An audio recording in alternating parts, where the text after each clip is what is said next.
Hello everyone, कैसे हैं आप सभी। Hope you all are fine there and following all the precautions.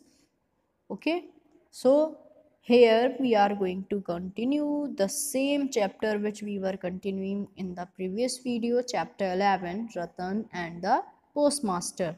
इस चैप्टर में मैंने आपको बताया था रतन एक ऑर्फन थी, यानी कि एक अनाथ लड़की जो पोस्ट मास्टर के साथ रहा करती थी। पोस्ट मास्टर जो थे कलकत्ता यानी कि कोलकाता को बिलोंग करते थे, बट उनकी जो ड्यूटी थी वो कहाँ पर थी, उलापुर, जो एक छोटा सा गांव था, जिसमें पोस्ट मास्टर किसका सहारा लिया करते थे, अनाथ लड़की का, जिसका नाम रतन था।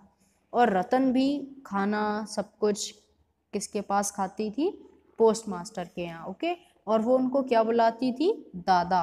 सो we have completed almost I think 70% of the same chapter, and rest of the topics we will continue in the same video. Okay, so क्या होता है, एक दिन जो पोस्ट मास्टर होते हैं वो डेली आवाज़ दिया करते थे रतन, तो वो इनसाइड आती थी और वो समझ जाती थी कि वो किसका टाइम हो रहा है।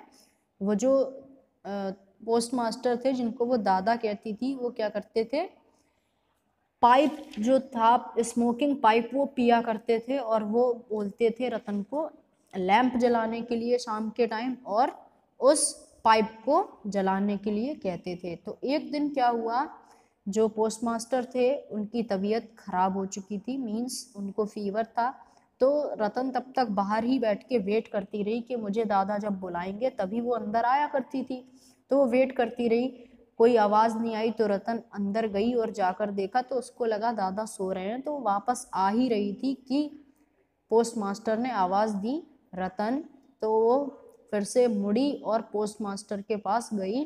तो पोस्ट मास्टर जी कहने लगे कि मैं ठीक नहीं हूँ, है ना, मैं ठीक नहीं हूँ, मुझे फीवर सा लग रहा है, आप मेरा सर देखिए। इज इट वेरी हॉट, क्या वो बहुत गर्म है। The loneliness of his exile and in the gloom of the rains his ailing body needed a little tender nursing.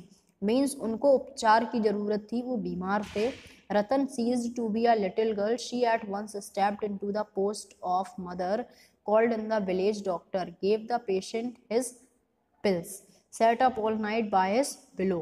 तो रतन ने क्या किया, तुरंत उसी गांव में एक डॉक्टर के पास गई, दवाइयाँ लेकर आई और दादा को खिलाई और उन्हीं के पास पूरी रात बैठी रही और उनके लिए ग्रोयल यानी कि जो भी वो खाते थे वो सब बनाया। And every now and then asked, are you feeling a little better, क्या आप अब अच्छा फील कर रहे हैं। It was some time before the postmaster was able to leave his sick bed. Post master का बिस्तर छोड़ना यानी कि वहां से उठ पाना अभी पॉसिबल नहीं था, मीन्स वो बहुत ज़्यादा बीमार थे। I must get a transfer, he at once wrote off an application for a transfer. फिर उन्होंने एक एप्लीकेशन लिखा ट्रांसफ़र के लिए कि मुझे ट्रांसफ़र ले लेना चाहिए। रतन again Tonk up her old place outside the door, but she no longer heard the same old call. She would sometimes keep inside furtively to find the postmaster sitting on his chair or stretched on his pallet। और अब वो क्या, रतन को कोई आवाज़ नहीं लगाते थे कि रतन कम इनसाइड, कभी बिस्तर पे पड़े रहते थे, कभी बैठे रहते थे। While Ratan was awaiting her call, the post master was awaiting a reply to his application. जैसे ही रतन जो थी वो वेट करती थी कि मुझे दादा बुलाएं, और जो दादा थे वो किसको बुलाया करते, वो किसका वेट कर रहे थे कि मेरे एप्लीकेशन में क्या हो, जल्दी से मेरा ट्रांसफ़र मिल जाए। At last after a week the call did come one evening, Ratan rushed into the room. और एक शाम को आवाज़ आई और रतन भागी भागी उस रूम में आई। वर यू कॉलिंग मी दादा, दादा आप मुझे बुला रहे हैं। The post master said, I am going away tomorrow Ratan, कल मैं जा रहा हूँ। वेयर आर यू गोइंग दादा, आई am going home. When will you come back, I am not coming back.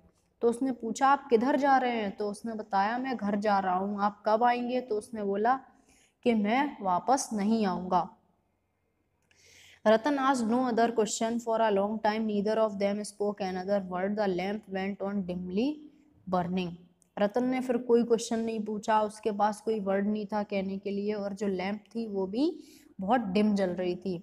After a while Ratan rose and went off to the kitchen to prepare the meal, और फिर रतन ने क्या किया, kitchen में गई और खाना बनाना स्टार्ट किया. Many new things had entered her little brain. When the postmaster had finished his supper, the girl suddenly asked him, "Dada, will you take me to your home?" दादा, क्या आप मुझे भी अपने साथ अपने घर ले चलेंगे? The postmaster laughed. What an idea, said he. तो पोस्टमास्टर हंसने लगे और उन्होंने कहा कि बहुत अच्छा आइडिया है. That whole night the postmaster's laughing reply haunted her. What an idea. On getting up in the morning, the postmaster found his bath ready. After the bath came a call for Ratan. She entered noiselessly and looked silently into her master's face for orders. फिर रतन क्या सब कुछ follow करने लगी, जो भी दादा बोलते थे वो किया करती थी. इवन वो वेट किया करती थी कि कब मुझे वो कोई ऑर्डर करें और मैं उसको कंप्लीट करूं. The master said, you need not be anxious about my going away. तो दादा ने कहा कि तुम्हें इतना परेशान होने की नीड नहीं है मेरे जाने के लिए. The master said, you need I shall tell my successor to look after you. These words were kindly meant, no doubt, but inscrutable are the ways of a woman's heart. ठीक है ना, जल्दी से समझ पाना विमेंस के लिए थोड़ा मुश्किल होता है. Ratan burst out weeping. Ratan क्या है, रोने लगी. And said, no no, you need not tell anybody anything at all about me. आपको मेरे बारे में किसी को कुछ बताने की कोई नीड नहीं है. I don't want to stay on here. मैं खुद ही यहाँ रहना नहीं चाहती. The postmaster was dumbfounded. He had never seen Ratan like this before. उसने रतन को ऐसे कभी नहीं देखा था. The new incumbent duly arrived and the postmaster prepared to depart. और एक ऑफिशियल पोजीशन पे उनकी ड्यूटी जो है वो पोस्ट हो जाती है, तो वो फिर क्या करते हैं, जाने के लिए रेडी होने लगते हैं.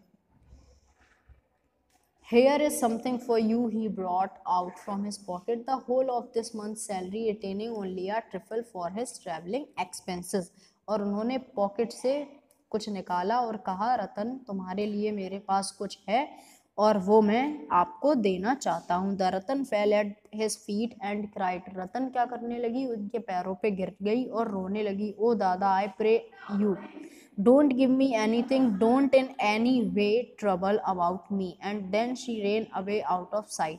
उसने कहा, आपको मेरे बारे में चिंता करने की कोई आवश्यकता नहीं है, और वहां से चली गई. The postmaster heaved a sigh, took up his carpet bag, put his umbrella over his shoulder and slowly made for the boat.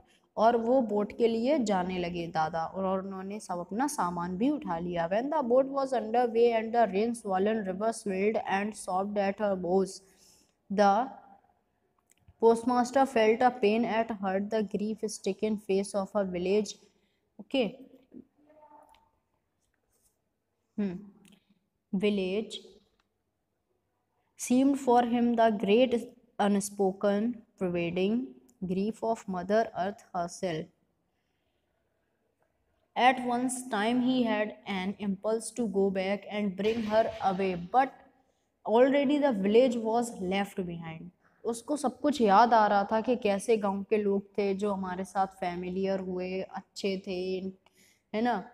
तो वो सब सोच रहे थे, लेकिन गांव पीछे छूट चुका था. So the traveller consoled himself with philosophical reflections on the numberless meetings and partings going on in the world, on death the great parting from which none returns.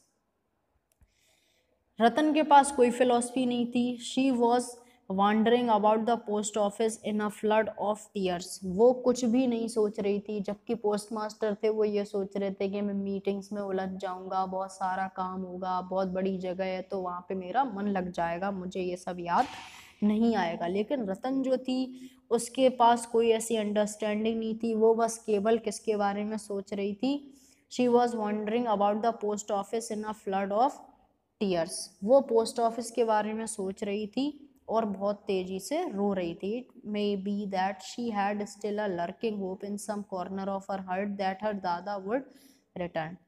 इसका मतलब था कि उसको कहीं ना कहीं लग रहा था कि उसके दादा जरूर लौट आएंगे. Alas for the foolish human heart. यहाँ पे बताया गया है कि जो पॉसिबल नहीं है हमें उसके लिए रोना नहीं चाहिए, उसके लिए सोचना नहीं चाहिए। जैसे कि पोस्ट मास्टर ने क्या किया, उसने नई जगह के बारे में सोचा और अपना मन लगाया।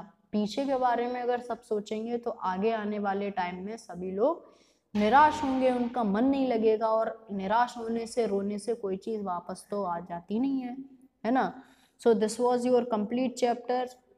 For next chapter, keep watching the videos, and your homework is to find out the exercise of same chapter. Okay, till then, bye bye.